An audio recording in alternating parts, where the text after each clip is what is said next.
હવે ભારતમાં મકર સંક્રાંતિનો તહેવાર નજીક આવી રહ્યો છે। વેપારીઓમાં ખુશીનો માહોલ જોવા મળે છે। ભુજના વેપારીઓ જે ફિરકી પતંગ વહેંચતા વેપારીઓમાં આનંદની લાગણી છવાઈ। પતંગ અને ફિરકીનું વેચાણ કરતા ભુજના વેપારીએ મીડિયા સમક્ષ વાત કરી। સ્ટોરી રિપોર્ટ બાય કરણ વાઘેલા, ભુજ। પરેશભાઈ પતંગવાળા, બસ ઉત્તરાયણના ગણતરીના દિવસો બાકી રહ્યા છે ત્યારે ગામડાની અંદર પણ ગ્રાહકી સારી છે। ભુજની વાત કરીએ તો ભુજની પણ ગ્રાહકી સારી છે, પણ તકલીફ એ છે કે બરેલીની ફિરકીઓની માલની અછત છે।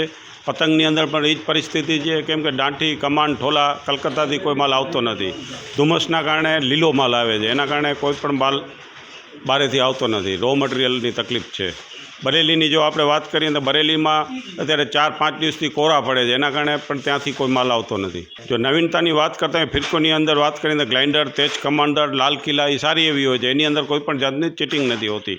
બીજી આપણે પતંગમાં જો વાત કરીએ તો ઝાલરવાળા પતંગ, બેન-10, છોટા બીન એ છોકરાઓની અંદર ચાલતા હોય। ચીલ, ખંભાતી ચીલ એ આપણી શહેરની અંદર ચાલતા હોય છે।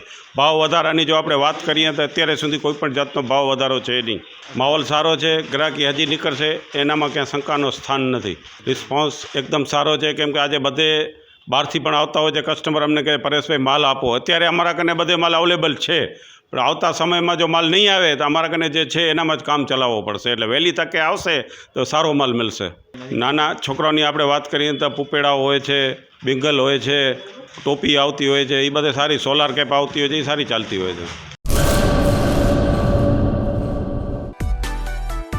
માં motor driving, safe and sure driving.